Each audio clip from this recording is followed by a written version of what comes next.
Общия брой регистрирани безработни лица 4545 за дирекция Бюро по труда Враца, за община Враца 3489, 1056 за община Криводол.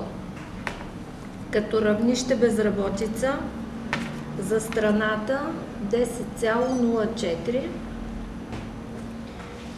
за областта 19,84, за дирекция Бюро по труда Враца 12,66, като за община Враца равнището е 10,4, а за община Криводол 44,94. Понеже тук винаги споменаваме цифрите за другите бюра по труда в областта, пак и отново с най-високо равнище безработица е община Хайредин 60,18%, Борован 67,71%, Криводол 44,94%, което ви казах, и Бяла Слатина 39,40%. Всички други бюра по труда са с по-ниско равнище.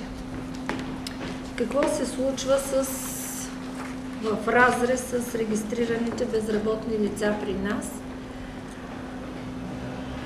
Наблюдаваната група младежи до 29 години, с които активно работиме, към края на месец февруари броят на регистрираните младежи 799. За община Враца 616, за Криводол 183. Тъй като месец март стартираха и вече са назначени лицата по младежката схема към общините Враца и Криводол, както и места вече заети в реалния сектор, искам да ви спомена, че към днешна дата броят на регистрираните младежи вече за Бюро по труда Враца е 618. Виждате, че разликата е доста голяма и мисля, че това, което направихме точно в тази посока, с тази оперативна схема, обучение и заетост на младите хора, даде своя резултат.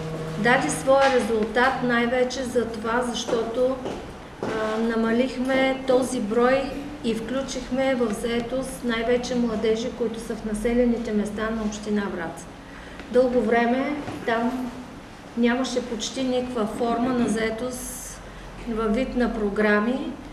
Това беше единствената възможност, използва се максимално.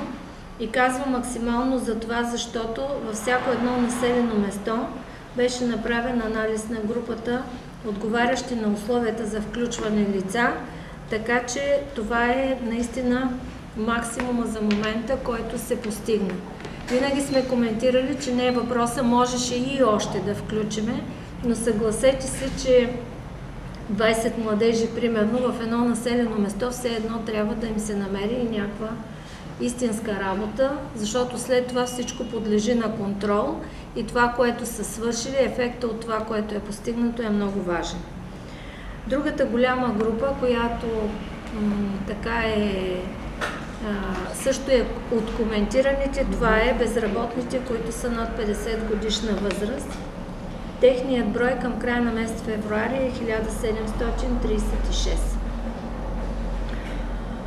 Тази група, голяма част от хората тук са и продължително безработни. Това е следващата рискова група, която е при нас и която постоянно увеличава своя дял в общия дял на регистрираните безработни. Към края на месец февруари броят на регистрираните продължително безработни лица 1868.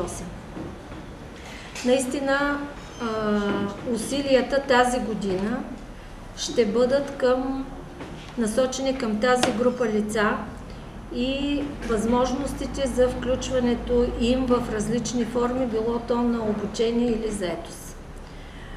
До края на месец март трябва да се направят така наречените прегледи на всички, които са от тази група или диагностики, казано на нашия език на Агенцията по заетостта, по-точно разговор с всеки един, за да се направи анализ наистина на тази група, защото голяма част от тях са хора с увреждания, нямат възможност да упражняват какъвто и да било вид труд.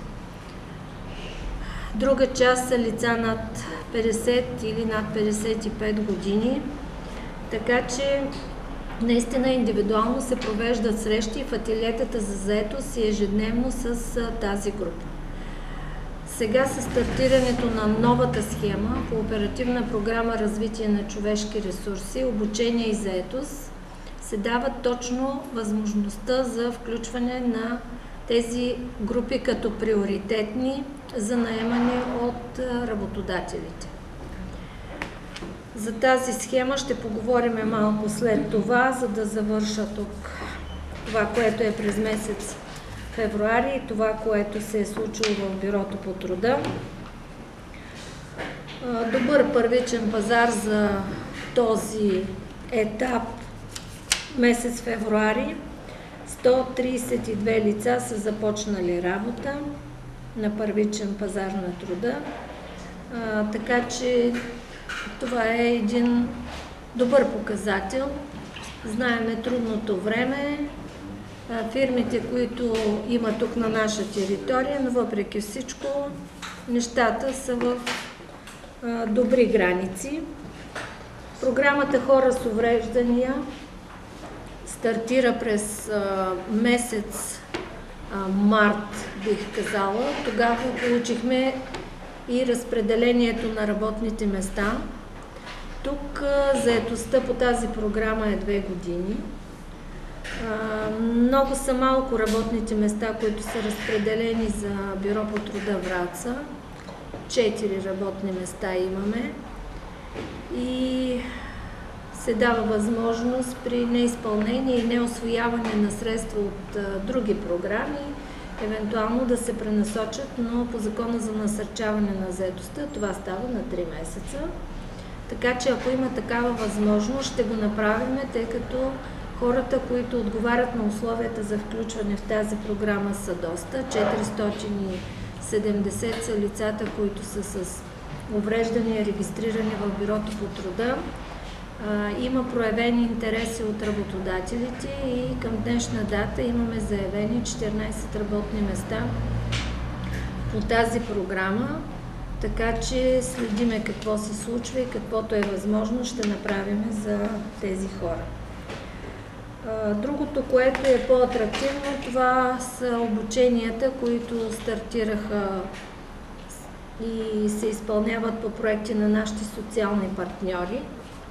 С проект Хоризонти, който е на нашия социален партньор КТ Подкрепа, приключихме. Всички лица са включени в обучение. 40 от безработните лица са включени в обучение озеленяване и цветарство. Едната група от 20 лица е в Криводол, другата е във Враца. И 60 лица са включени в обучение оператор на компютър. 2 групи по 20 лица са във Враца и едната група стартирала обучението е в Криводол. Така че с този проект в момента всичко, бих казала, е приключило като стартиране на самите обучителни курсове. С другия социален партньор по проекта Клипс, това е Българска търговско-промишлена палата, също са стартирали обученията на 80 лица, включени в курс оператор на компютър. Предстои стартирането на още една група от 20 лица, но това ще се случи месец април. По график 18 април е датата, в която трябва да стартира това обучение. Получихме и допълнително разпределение по проект на социален партньор за обучение допълнително на 20 лица оператор на компютър и по наше желание Обучение на 20 лица като готвачи. Много пъти с вас сме коментирали търсенето на пазара на труда. Наистина тук нещата сме подложени на натиск от страна на работодателите. Липсват хора с такава професия. Получихме разбиране и от социалния партньор, който първоначално имаше друго желание, но след като се аргументирахме в това търсене, което има тук на място, стигнахме до консенсус и решихме наистина да проведем едно такова обучение, което като дата трябва да стартира на 4 април. До момента имаме над 30 заявления, които са подали наши безработни. Трябва да направим подборите. Това ще се случи в другата седмица и на 4 април трябва да стартираме с обучението. С другия наш социален партньор, с който от дълги години изпълняваме проектите, това са КНСБ. Там обучаваме 30 лица болногледачи в двете болници МБАЛ Христо Ботев и болница Вива Медика. Обученията стартираха, всичко е успешно. След всички тези обучения ще има и модул стажуване на 10% от лицата, които успешно приключат обучението в рамките на 3 месеца. Това ще се случи във времето. И трябва от тук насетне да следиме другия индикатор, който никак не е лесен за изпълнение, а именно включване на 30% от успешно завършилите лица в заетост и то на първичен пазар на труда, без ползване на програми, мерки и други такива субсидирани заетости. С оперативната програма. Схемата Младежка заетост, която си е в ход и която за сега срокът за приемане на документи е фиксиран 31 март, продължава и може би ще продължи и още известно време. Тук искам да споделя, че докато в началото имахме големи затруднения, убеждения на работодателите да се включат, сега сме нападнати от тях, търсят млади хора. Лошото е, че трудно ги намираме подходящите млади хора за това, което търсят, но пък наше задължение е все едно във всяка една среща да стиковаме тяхното желание с това, което може да предложим, за да не стигаме до конфронтация с работодателите. Само за месец март по тази схема имаме подадени 20 заявки за 48 работни места, за които търсиме млади хора, а към понеделник тази седмица броят на включените младежи по тази схема е 157 лица. Никак не е малка бройката, с която е за включени младежи. Тук искам да ви спомена, че вече имаме фирми, които са приключили с 6-месечния период на стажуване и на обучение и следиме индикатора за последваща заетост, който е много важен, защото се наблюдава ефекта от влагането на средства за такива програми и в случай, че този индикатор е нисък, се гледа с малко по-различно око на това, което правиме и на средствата, които усвояваме.